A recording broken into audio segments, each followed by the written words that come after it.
Nah, di sini kita bisa lihat apa yang dimaksud dengan ada yang dimaksud dengan sistem, subsistem, dan juga suprasistem. Ya.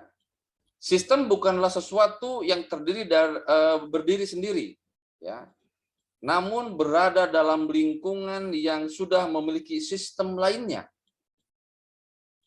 Suatu sistem juga memiliki bagian-bagiannya yang disebut dengan subsistem. Ya. Contoh subsistem dalam sistem kepegawaian negara salah satunya misalkan terdiri dari subsistem perencanaan, mutasi, pensiun, kompensasi atau penggajian, informasi, tata usaha kepegawaian, serta yang lainnya. Bagi suatu sistem, bagian lain di luarnya disebut dengan lingkungan. Istilah lain yang paralel untuk mendeskripsikan hal tersebut adalah suprasistem, di mana sistem merupakan bagian dari sistem yang lebih besar. Ya, contohnya adalah kepegawaian daerah adalah suatu sistem, tetapi ia juga merupakan bagian dari sistem yang lebih besar, yaitu kepegawaian negara. Kepegawaian negara merupakan suprasistem dari kepegawaian daerah dan juga merupakan subsistem dari pemerintahan nasional. Di sini kita bisa lihat bagaimana karakteristik sistem, ya, yang mana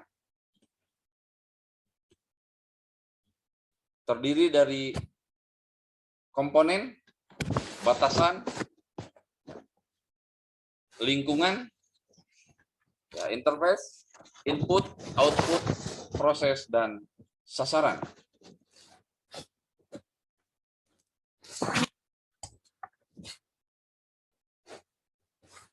Tadi kita sudah jelaskan bagaimana apa itu suprasistem, apa itu sistem, apa itu subsistem. Melalui pandangan terhadap sistem diharapkan juga kita sebetulnya dapat mencegah manajemen atau pimpinan tersesat dalam kerumitan struktur organisasi dan rincian pekerjaan. Nah, tadi makanya sistem itu adalah susunan, sehingga susunan tersebut bisa mencegah bagaimana manajemen atau pimpinan tersesat dalam kerumitan struktur organisasi dan rincian pekerjaannya. Yang kedua, menyadari perlunya memiliki tujuan-tujuan yang baik. Menyadari perlunya memiliki tujuan-tujuan yang baik, menekankan pentingnya kerjasama dari semua bagian dalam sebuah organisasi. Makanya tadi pengertian sistem merupakan sebuah kumpulan sub-sub atau unsur-unsur yang saling keterkaitan, bekerja sama. Selanjutnya, mengakui keterkaitan organisasi dengan lingkungannya. Yang terakhir, memberikan penilaian yang tertinggi pada informasi umpan balik. Nah, di sini tadi dari pertama awal dikatakan ini merupakan komponen dari atau karakteristik dari subsistem, ya, yang mana terdiri komponen, batasan, lingkungan, interface, input, output, proses, sasaran. Ya. Komponen sistem. Nah, di sini karakteristik ini kita bahas tentang apa itu komponen. Komponen sistem merupakan subsistem atau bagian-bagian dari sistem yang saling berinteraksi. Ya. Setiap subsistem mempunyai sifat-sifat dari sistem untuk menjalankan suatu fungsi tertentu dan mempengaruhi proses secara keseluruhan. Itu yang dimaksud dengan komponen. Selanjutnya, batasan atau batasan sistem atau boundary, ya, yang mana daerah yang membatasi antara suatu sistem dengan sistem yang lainnya atau lingkungan luar sistem, ruang lingkup dari sistem.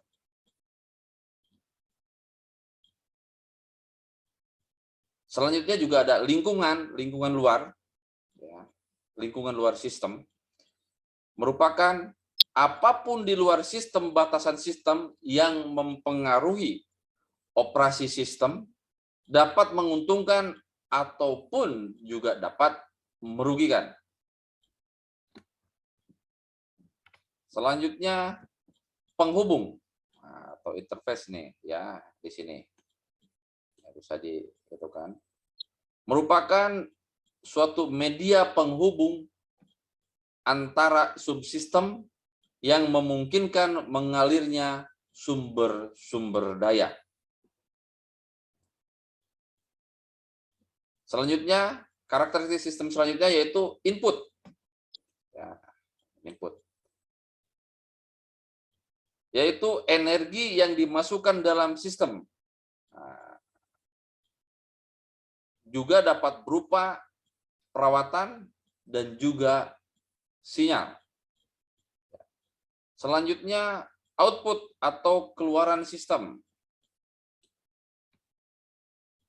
Hasil lain dari energi yang diolah dan diklasifikasikan menjadi keluaran yang berguna dan sisa pembuangan. Ya, dapat juga berupa masukan atau subsistem yang lainnya. Selanjutnya proses atau pengolahan sistem.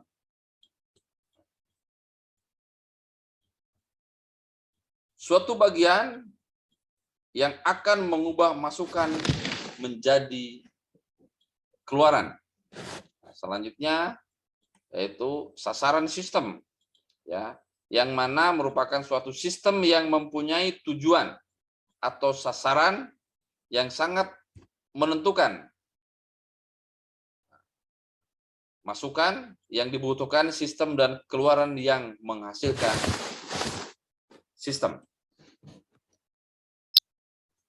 Tadi kita membahas tentang apa itu sistem.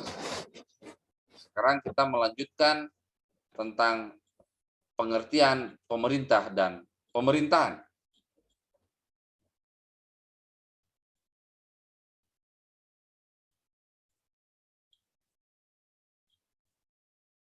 Pemerintahan, ya, di sini menurut bahasa Inggris merupakan governance, yang mana pengertian dari government yaitu pemerintah. Dalam bahasa Inggris disebut juga government berasal dari bahasa Latin, yaitu governance, Grek kybernein, yang berarti mengemudikan atau mengendalikan. Ya. Pengertian pemerintahan ya, berasal dari kata perintah. Nah, di sini kita bisa lihat ya, yang diawali atau memiliki awalan P menjadi pemerintah.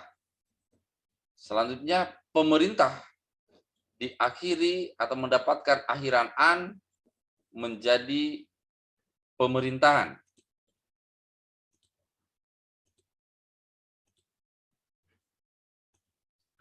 Pemerintah itu sendiri merupakan badan atau organisasi yang bersangkutan.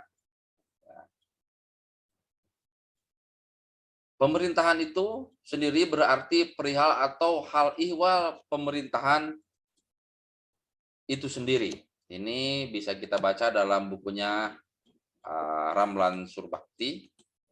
Ya. Kata perintah itu sendiri setidaknya paling sedikit ada 4 unsur yang terkandung di dalamnya. Yang pertama, ada 2 pihak yang terlibat. Yang pertama, pihak yang memerintah disebut penguasa atau pemerintah. Yang kedua, adanya pihak yang diperintah atau rakyat. Antara kedua pihak tersebut terdapat hubungan. Ya, menurut Syafi'i 2011-61. Tadi dikatakan pengertian pemerintah menurut Ramlan Subekti secara etimologi berasal dari bahasa atau dari kata Yunani yaitu kubernan atau disebut juga dengan nahkoda kapal yang artinya bagaimana menatap ke depan, menentukan berbagai kebijakan yang diselenggarakan untuk mencapai tujuan masyarakat atau tujuan negara, memperkirakan arah perkembangan. Nah, itu menurut di dalam bukunya Ramlan Surbakti. Ya.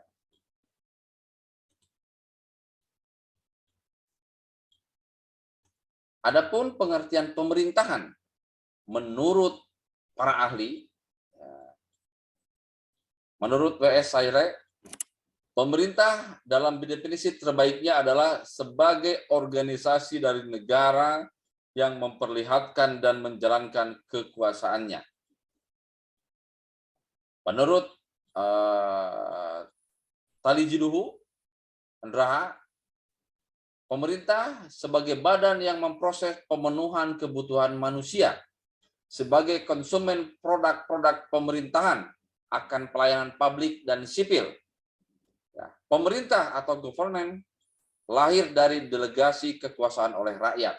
Nah, itu menurut Talijiduhu, juga yang terkenal dengan bukunya Kybernologi. Menurut Robert McIver, pemerintah adalah sebagai suatu organisasi dari orang-orang yang mempunyai kekuasaan. Bagaimana manusia itu bisa diperintah.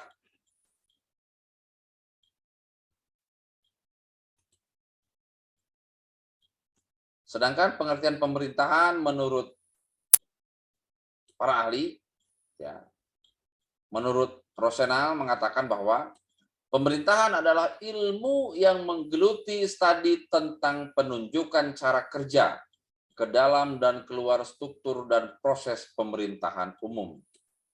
Menurut H.A. Brass, pengertian pemerintahan juga dapat diartikan sebagai ilmu yang mempelajari tentang cara bagaimana lembaga pemerintahan umum itu disusun dan difungsikan secara baik, secara ke dalam maupun keluar terhadap warganya. Menurut C.F. Strong mengatakan bahwa pemerintahan adalah suatu yang mempunyai kewenangan atau kekuasaan untuk memelihara kedamaian dan keamanan negara ke dalam maupun keluar. Menurut Inu Kencana Safi mengatakan bahwa pemerintahan adalah ilmu yang mempelajari bagaimana melaksanakan pengurusan, pengaturan, kepemimpinan, dan koordinasi pemerintahan, baik pusat dengan daerah maupun rakyat dengan pemerintahnya, dalam berbagai peristiwa dan gejala pemerintahan secara baik dan juga benar. Itu